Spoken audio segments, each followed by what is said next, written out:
Today, Thursday, November 19th, Belizeans once again will celebrate one of our many ethnic groups that has today become an integral part of the nation's identity. The Garifuna first arrived in Belize in 1802 from the island of Roatan and today exercise significant influence in our Belizean culture with a fascinating mix of singing, dancing, and music. This contagious celebration of culture has permeated every aspect of life as we know it, including our faith. This occurrence is called inculturation, and it is the term that Catholic leaders and theologians have used in recent decades to denote a process of engagement between the Christian gospel and a particular culture. David Ruiz was pleased to share his thoughts on this phenomenon. The late Father Pedro Arrupe explains inculturation as the incarnation of the Christian life and message in a particular cultural context in such a way that this experience not only finds expression through elements proper to the culture in question, but becomes a principle that animates, directs, and unifies the culture, transforming and remaking it so as to bring about a new creation. I have been in Garif in the liturgies in Dangriga among the Garifuna people, and I feel it's one of the most moving ways of celebrating. The Garifuna people really know how to celebrate, and by the fact that it's happening, it is proper in the liturgy because that is what the Vatican II says. But it is particular to that group, to the Garifuna, right? Because it's their culture, it's their way of expression, and it is fine that they are able to do it in the liturgy. In Benke, we have the marimba, right? So it's proper to the culture in where the liturgy has incarnated in Benke. And likewise, every community has its particularities, and that's how the liturgy draws from the particularities of the people to be able to be born and to transform that a community. At this point, I would like to say that we must be very careful, because it is all right, but we need always to see what the church has to say, the magisterium, in terms of how to celebrate the liturgy. No? Because after Vatican II, there was this tendency to believe that Vatican II gave license to do whatever we wanted, to change whatever we wanted, to celebrate the liturgy in whatever way was convenient to us. But that is not so. There are norms and guidelines as to the liturgy. That's why we have the church and the magisterium. We have the catechism. We have the encyclicals that guide us along the way. The menacing sounds of the drums, the rhythmic shaking of the maracas, and the occasional joining of hands and dancing during the Our Father are just a few of the cultural expressions in the church. For many of us, this is not new at all, especially for the St. Martin de Porres Parish in Belize City. St. Martin de Porres is known for its celebration of Garifuna Mass, be it on November 19th or any other Sunday. This parish prioritizes its strong sense of culture. Thankfully, Father Brian Christopher, Superior Jesuit of SJC and former parish priest of St. Martin de Porres, was able to talk to us. I think this question of the relationship between religion and culture is incredibly interesting, but it's also an incredibly contested question. What exactly is the relationship of religion and culture? How do they get along with one another? How do they interact with one another? This has been a big question in the history of religion going back to the very beginning. And to some extent, I would say that in Christian history, this question between how religion and culture interact underlies every major controversy that we've had. And it still does. You can still hear this question playing out. And yet, there's no one right answer to this question of how religion and culture should interact. First, define our terms here. What do I mean by culture? Culture is the whole framework of, the beliefs, the values, the social organization, the customs, the practices that hold a group of people together. So if you think, what is Belizean culture? It's all of that, right? It's all these different aspects of our lives that hold this nation, the people in this nation together. Culture is something we all have. Even Jesus had culture. There's no such thing as a human being who does not have culture. Everybody is born into a particular time, a particular place, and a particular culture, and we're all formed by the culture that we live in. Culture shapes everything about us, from what we wear to the music we listen to. It even shapes how we talk, right? Now, what do I mean by religion? Well, religion refers to the often called the three C's, yeah? Creed, code, and cult. And what do those mean? Well, creed is the stuff that we believe, the things that we believe that make us Catholic or that make us Christian. Code is about what we think is right and wrong, and how we live that out in the world. It's how we live. It's the choices that we make. And cult in this context, when we're talking about religion, just means how we worship. So how we come together and pray to God, and how we serve God. And religion is the thing that gives us the ideas and the words that we use to talk about things like, what it means to be human, and who God is, and how we relate to God, and what our responsibilities are towards one another. So religion and culture, that's kind of what they are. And if you really listen to those definitions, and if you really reflect on them, what you find out is that religion and culture are very, very similar. They both deal with practices, values, ideas, beliefs.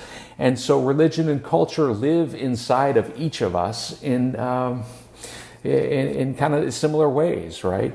And so it's not surprising that sometimes religion and culture have some tension with one another. In 1951, there's a Protestant theologian named Reinhold Niebuhr who wrote a book called Christ and Culture.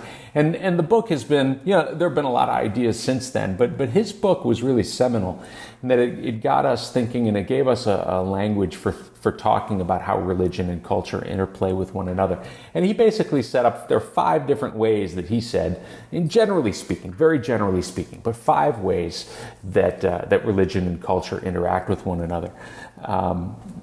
So the first 2 are kind of these 2 extremes, right? On the one hand, he said we have Christ against culture. And essentially what that view is, that in order to be faithful to Christ, we must completely reject the culture that we live in, okay? The other extreme is Christ of culture.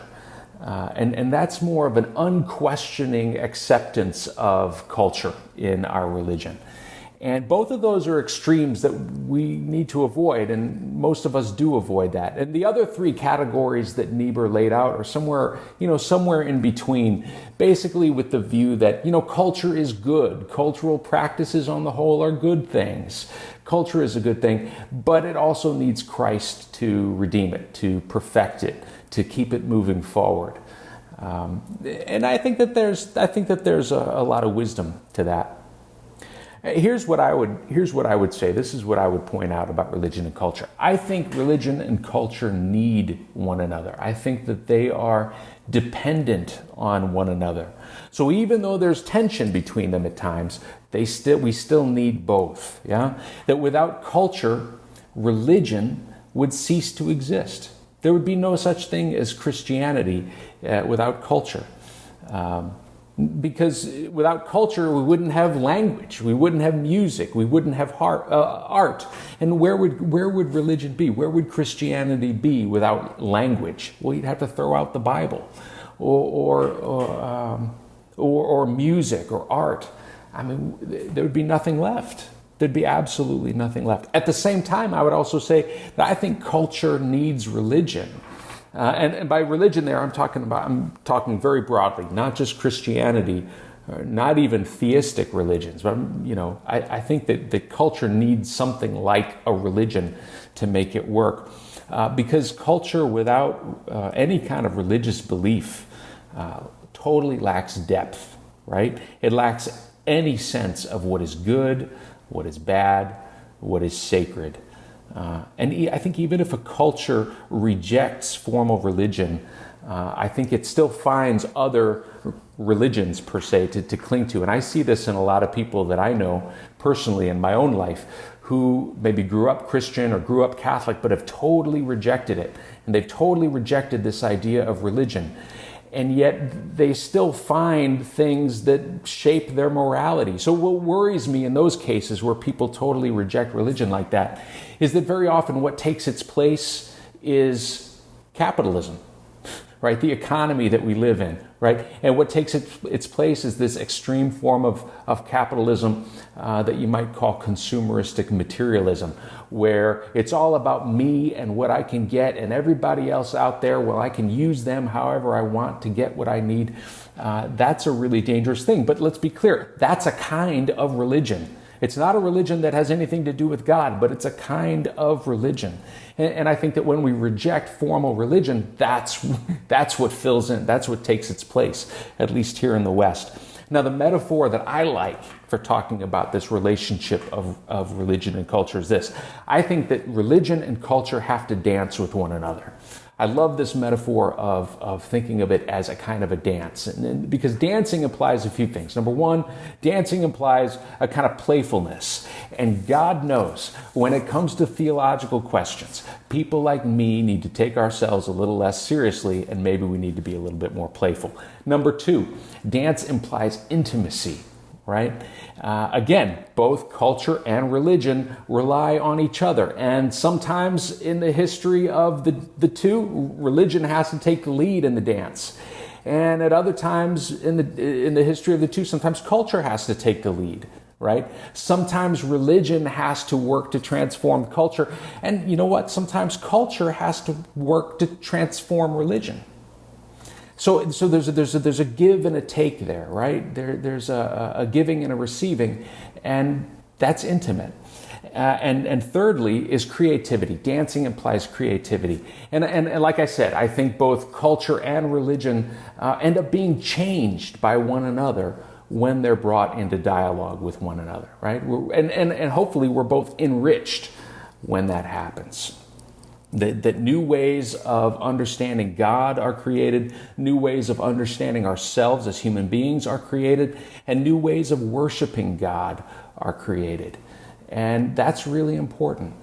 In this month we celebrate culture and religion coming together in a beautiful way. This month, obviously, we celebrate the Garifuna culture here in Belize, and we celebrate the Garifuna culture not as some cultural artifact. We're not just remembering the fact that in the early 19th century, the Garifuna people came here to this nation. We're not just thinking back on that, but we're also celebrating the spirit and the life that the Garifuna culture brings to this nation as a whole. And I think in the church, we celebrate the great life that Garifuna culture and Garifuna spirituality bring to us as a church, right? And I love the fact that we begin Garifuna Settlement Day after they do the reenactment. They come to the church and we begin with Mass. And the singing, the dancing, the drumming, there's something about Garifuna Mass that in my own experience, it unleashes the joy at the heart of the liturgy, a joy that sometimes we forget about because the masses that we celebrate all the other days are just sort of, we kind of do the same things every time. But when you bring the dancing and the drumming and the singing, you bring that all together, boy, you can't go to Garifuna Mass and not be moved. And I don't just mean that spiritually, even physically, right? You start swaying, you start clapping, you start moving your hands. It's something that moves us. And so I think that Jesus must have a really good time when it comes to Garifuna Mass. I think he must love it, because I do think that element of celebration, which is so present there in the Garifuna Mass, I think that is really at the heart of what Eucharist is all about. Receiving these gifts of God and celebrating God's goodness in our lives. So I hope everybody has a great Garifuna Settlement Day. I hope everybody takes some time, not just to go celebrate, but also some time of quiet to give thanks to God for the gift of the Grenagu people in our midst. According to Years of Grace, a book authored by Charles Wood, not only the church, but also the state was to benefit from the coming of the Garifuna people. In the marvelous ways of providence, the Garifuna people gave the Catholic Church many of her most loyal adherents in Belize, as well as its first vocations, female and male, and many stalwart teachers. So we are truly grateful to many of our Garifuna priests, religious sisters, teachers, and the community as a whole for their priceless contribution to the Belize we know and love. May God continue to bless us as a people, and we wish everyone a happy Garifuna Settlement Day.